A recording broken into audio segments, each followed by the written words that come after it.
It's not been an easy job to find quality pirate board games. There's that constant sort of potential there. Everybody loves playing as pirates. And there are a few games out there, but there aren't very many that are terribly good. Libertalia tries to step into that particular sort of gap in the market and produce a pirate card game with action selection. It's hard to think of similar games, but I suppose we're in the realms of things like citadels and things like that, where we're selecting characters secretly and then playing them in order to take actions. And they are quite piratey actions, I suppose, whether they're stealing from another player or killing another player's character, or even killing one of your own characters in order to gain booty or gain doubloons. It's a good production throughout. It's proving a very popular game over the last couple of years, and I hope that there are expansions to follow. But let's have a little look at how it plays. So Libertalia is based around claiming these booty tokens and also doubloons. I've got promo ones. The game comes with these a nice bag like this, but I've got these promo coins that came with the game.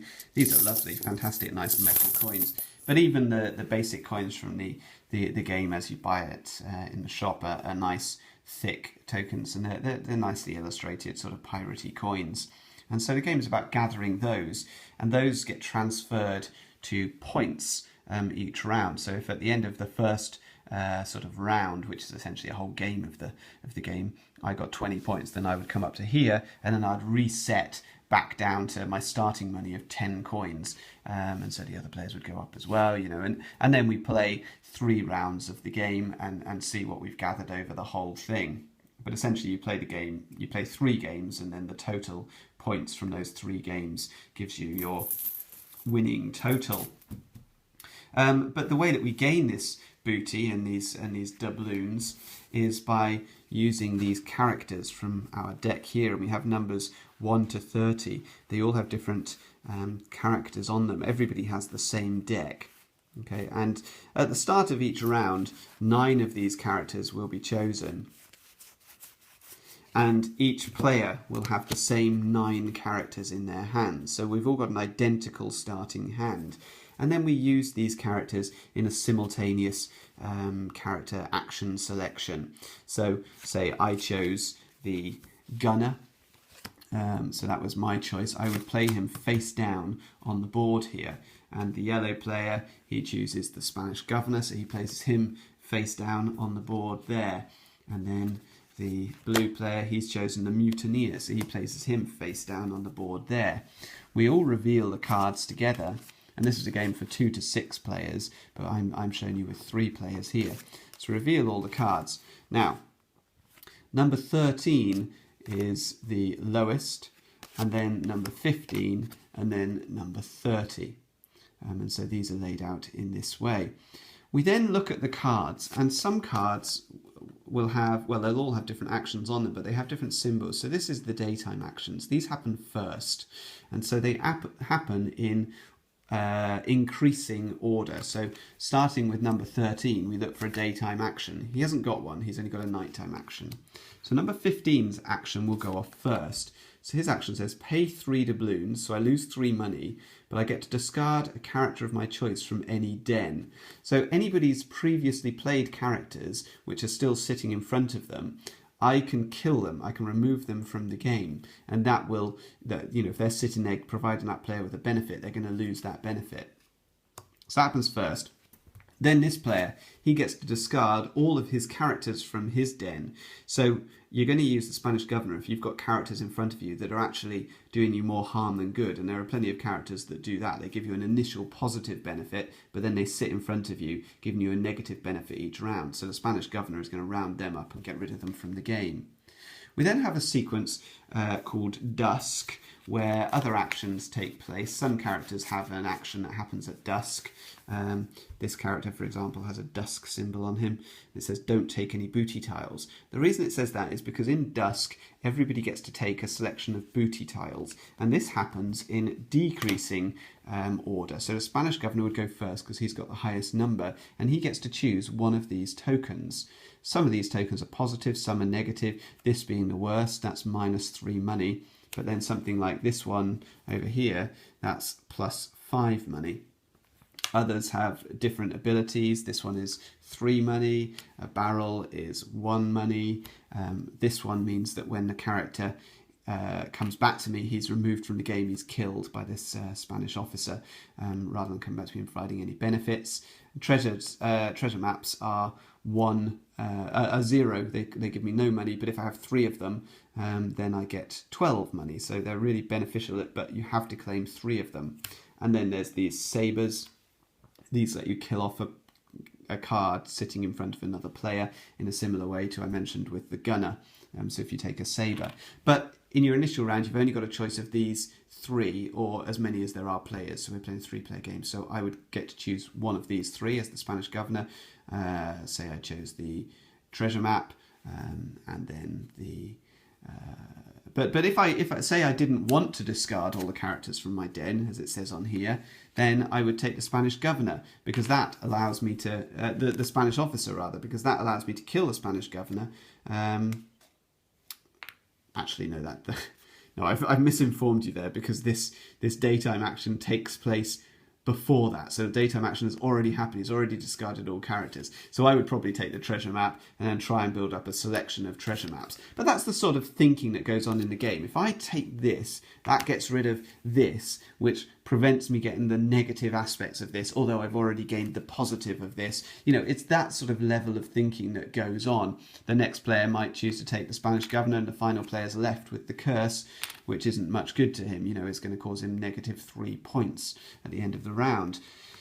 Once all the dusk actions have happened and these have gone back to their players, then the nighttime actions happen. So if the mutineer was sat in front of somebody, then they would get to discard the character with the lowest rank other than the mutineer from their den, so from in front of them, and they would gain 2 money. And this nighttime action is going to activate every turn now until the end of the round. This goes on over 6 days. So we get rid of this selection of booty here, and then we get rid of this selection here, this one, this one, this one.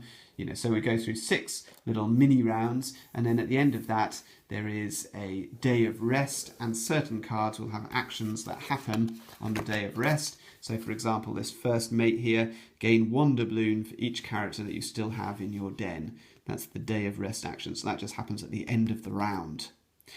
As I say, the end of the round really is the end of a game. We transfer our money, change it into points on this chart here, and then we reset. We lose all of our characters except for the ones that we haven't yet played, so we might have 2 or 3 left in our hand. They get to stay, and then we gain 6 new characters. We all gain the same 6 characters for the second round. And we also lose all of our booty tiles, and we put out new booty tiles on the board. We play through 3 rounds, and then we see who has got the most points in the game, and they win. So that is Libertalia by Paolo Mori. Of the pirate games that I've come across, it's the best. I don't think it's a perfect design. It seems to be extremely popular, and it goes down very well whenever I play it with people. It's quite easy to teach, it's quite easy to pick up. There is strategy there, but it's not overwhelming, and also you really are at the whims of the other players, so there's a lot of predicting what they're likely to play, and that's quite satisfying, all that sort of psychology of it. What are they likely to play? There's also an element of card counting. What have they already played? What have they got remaining? The more you can do that, the more beneficial it's going to be. And also an element of forward planning. If I play this one now, okay, he's going to give me a negative aspect at the end of the whole round, you know, during that day of rest sort of sequence, but maybe I can kill him off before then with one of my other cards. So you're looking for combinations in the cards that are dealt out at the start of the round. It's nice that everyone has the same set of cards, but gradually throughout those 3 rounds that gets diluted a little bit as cards get carried over from one round to the next. Admittedly, only 2 or 3 cards, so it doesn't have a major impact on the gameplay. In terms of these sort of character selection, action selection games, this is the best one I've played. I'm not a big fan of Citadels, which is a similar sort of... It's not the same, but it's the same sort of genre. What I like about this game is, although there is that direct conflict, that piratey sort of action of I destroy this or I'm taking that off of you, none of it delays the end of the game. The game progresses regardless, so we're not slowing anything down, and there's a lot of tit for tat. Everybody can... If I can attack you, you can attack me, because we all have exactly the same deck of cards. And it's manoeuvring for those different booty tiles. If I choose to attack you by taking the Saber token, well, the chances are that you've managed to grab some treasure, and so you've got a reward. You know, the fact that I've gone for the attacking, well, you've got something else beneficial going on. So it doesn't feel as negative as a game like Citadels, as mean-spirited in that way.